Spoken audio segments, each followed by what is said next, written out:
Today I'll show you one simple hack to lose more body fat with type 1 diabetes without actually eating less than before. And it's just about the timing of when you eat that food.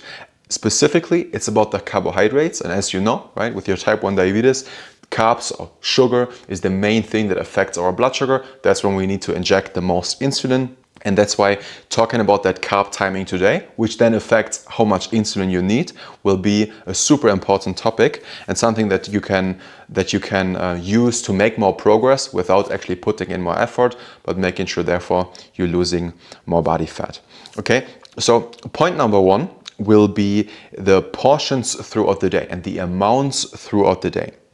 So most people, I would say, actually eat carbs in big hits, like pasta, like a big plate of rice, pizza, or even like when you have like bread as a dinner, which is like also typical German dinner, or even breakfast. And we're always talking about like 80, 100 grams of carbs. So for example, if you do like pasta, you have a big plate of pasta, then you're at 60, 70 grams of carbs usually, and it's not even that big.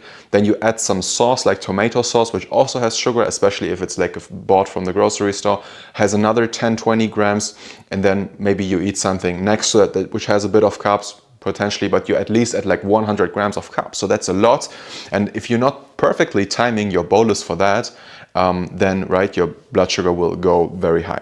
So that's why the first rule, or the first takeaway for you, will be having smaller portions throughout the day. And in the end of the day, this also largely depends on how active you are. If you are, for example, working out daily, then I don't recommend having smaller portions. Then you should have these bigger portions around that activity, depending on the kind of activity again, and respectively reduce the bolus. But for the general person that is maybe working out 2, 3, 4 times a week maximum, then I would say smaller portions throughout the day. And what I'm saying is that can be something like 10, 15, 20 grams with your breakfast, with your lunch, or if you're more active, like you're doing more than 10,000 steps a day and you're working out quite a lot, that can also be 30 grams.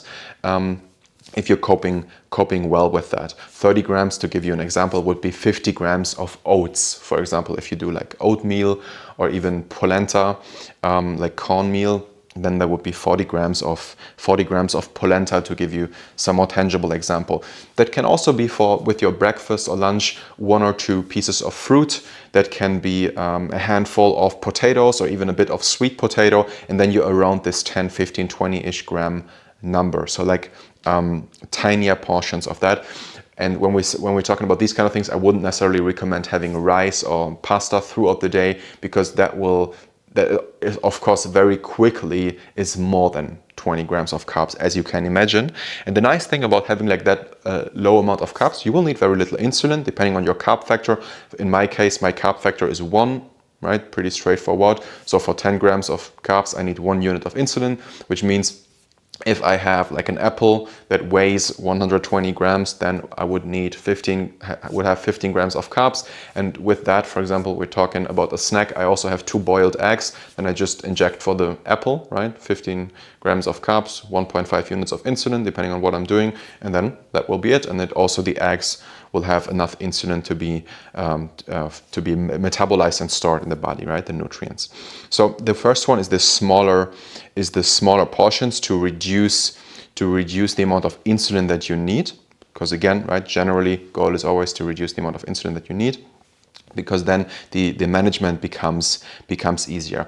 And because I said that you want to reduce the portions, you want to spread them throughout the day. So that can be having your protein and fat breakfast with a bit of carbs. Then you have like another piece of fruit, for example, before lunch. Then you have with lunch a few rice cakes, depending on what you of course have for lunch, or even the potato example I gave.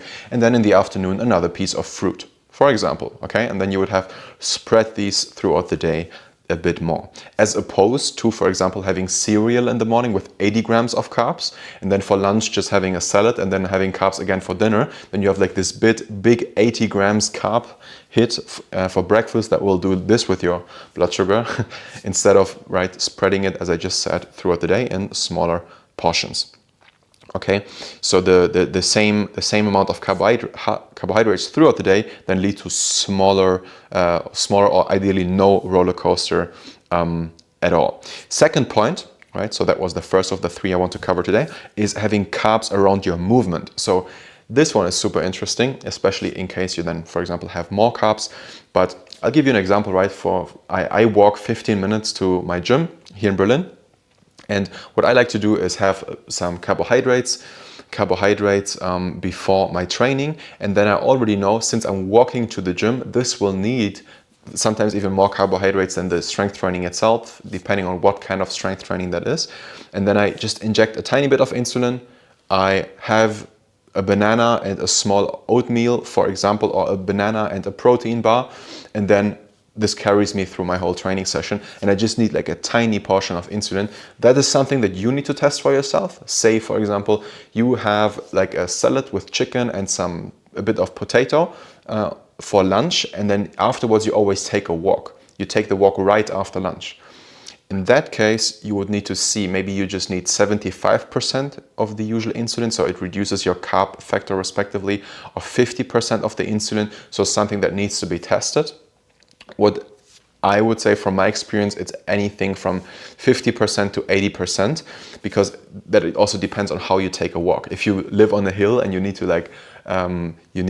go up, and it's like very, very steep hill when you take a walk, or right in your area is just a lot of inclinations and stuff, then the walking might be more exhausting, and then you might need very little insulin, and you just need to inject like half a unit with your pump, or with your pen. Most pens just do full units, but you get the idea, right? But if you just take like a super relaxed walk and you don't go up or down, then you might need even the same amount of insulin without the walk. Okay, something that you need to test, but that's something that, right, from my work with the woman that I work with, I can tell you that timing, the insulin timing, and also around the movement is important. But again, the whole idea is ideally have the carbs when you're moving, right, when you're active, because when you're doing that, then you will need less insulin, something that you need to experiment with, something that you can also talk with your endocrinologist about if they have suggestions, because they know a bit more of your history than I do right now, obviously. So the whole point is essentially that the same amount of carbs cost you less because you're moving, and your cells are responding better to the same amount of insulin. And pretty straightforward, when you're moving, the insulin also circulates through your body quicker. So it arrives, like mechanically, it arrives in your cells quicker because your blood is circulating, right? Your cardiovascular system is more active. Okay, so the walk after the meal is the very typical thing, or even like having for example, I like to do sometimes a protein shake with some frozen berries for lunch. If I don't have any time, it needs to be quick, and maybe I want to go out because the whole day I spent in front of my laptop, then what I'll do is just inject a bit of insulin and take a walk, and then just have my protein shake while I'm taking that walk. And I'll give you an example of one of my clients, Sita. She tremendously dropped her A1C. She tremendously improved her time in range from, I think it was 60-ish% in the beginning to 80+%, while dropping the A1C, while losing weight, without actually eating less than before, but essentially eating more than before, because all the tips I gave her were always like bump it up here, bump it up here, bump it up here.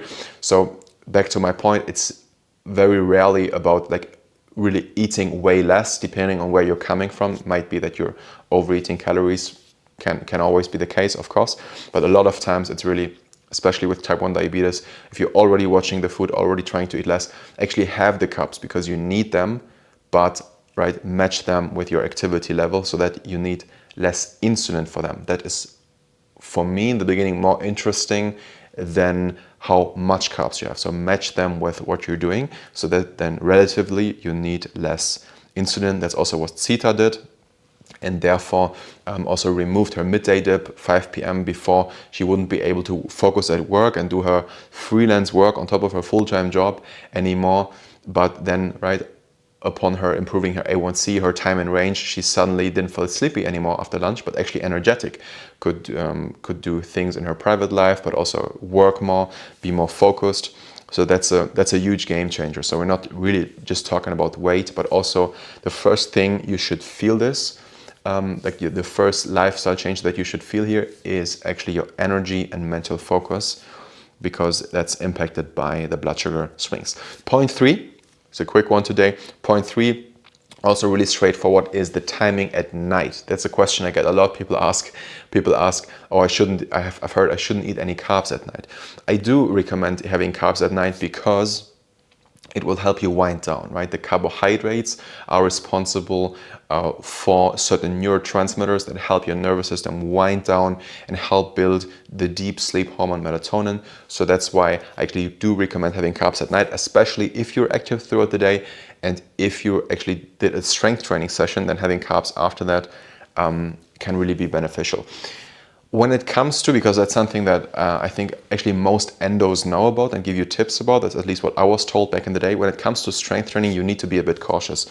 We have this refill effect, this glycogen refill effect, which means that when you did strength training, inject less insulin afterwards. This kind of depends on what kind of strength training you're doing. If you're doing the typical 3 times 12, like 3 sets of 12 repetitions in the gym, and you're getting, when you're going to your limit, you're getting the burning sensation, that's usually a repetition range where your body actually needs a lot of glycogen, a lot of sugar. But if you're doing lower repetitions, like 6 repetitions, 5 repetitions, or even if you go a bit lower to 8 repetitions, then that refill effect will not be as strong, and you can still change that up, as in you can still test if you need less insulin afterwards, but you need to make sure that that you test this out and stay attentive to what's happening with your insulin, because just injecting way less would then lead to your blood sugar going high. But if you just inject the same amount then for any other time of the day, then it could lead to you, of course, going very low. So that's why stay cautious here. Just so you've heard that once, depending on the kind of training, the refill effect will be a completely different one, because imagine sometimes what the stressor is in the training session and the way we adapt is that it's a mechanic stressor, and our muscle tissue, our muscle cells get like ruptures, tears. I'm not sure about the correct terminology in English right now, but the idea is that the stressor is a mechanic one and then a neuromuscular one. But that doesn't require that much carbohydrates as, for example, a metabolic stressor. And without the whole like nerd terms, the metabolic stressor is essentially the stressor when you need a lot of glucose, a lot of carbs. And when that is the case, then that refill effect obviously is stronger, because you need the carbs and your body puts a lot of carbs back into the muscles. Okay, so long story short, watch the refill effect at night.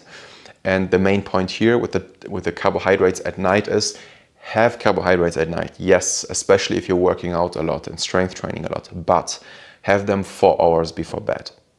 If you end up having carbohydrates at 9 p.m. and you go to sleep at 11, we all know that the insulin is active for more than 2 hours. Of course, depends on the kind of insulin that you're having, but from my experience, especially with the pump, I do get the impression that it's even active even longer than compared with the pens. And on top of that, you don't want to stabilize your blood sugar at night. You don't want to correct it at night, but you want to make sure that 4 hours before bed you took the pre-bolus, and in case something is wrong, like after 2-3 hours, you can still correct without this going crazy just when you want to go to sleep. So 4 hours before bed, build up that discipline. If you go to bed at 11, have your dinner at 7. Inject insulin, and then you can still correct if something is wrong in one direction or the other. But that's how it's supposed to be with the timing, because with the type 1 diabetes, and also by the way, for healthy people, I do recommend having dinner 4 hours before bed, because insulin is also your body's also needing insulin when you don't have the diabetes, obviously. And that's why this needs to stabilize, because having this insulin peaks and still your body being active, digestion also impairs sleep quality. So that's why 4 hours before bed, have your dinner, have your carbs, have more carbs if you're working out a lot, strength training 3 to 4 times a week. And that's how you can think of this whole mechanism with the carbs, the timing with the carbs, what you should watch, what you should look for. It's really not about having fewer carbs, but the right timing. And if I wrap that up again, it's throughout the day, smaller portions. Ideally, carbs around movement whenever it's possible, and having carbs up until 4 hours before bed and not after that anymore. If you're interested in how to start that, what kind of breakfast you can start with to make sure that you're losing more body fat, that you're making more progress, and that you can stabilize blood sugar throughout the day, then you can go to Instagram and just send me the word breakfast, and then I can send you a free breakfast blueprint that I'm using with my clients that have type 1 diabetes to help them improve blood sugar throughout the day and lower the demand for insulin while improving, right, the fat loss journey, while losing more body fat in a sustainable way. So if you found any of this helpful, it would mean the world to me if you just scrolled up real quick, subscribed to the podcast, and gave this podcast a rating as well, so more people can benefit from it. And other than that, see you in the next one.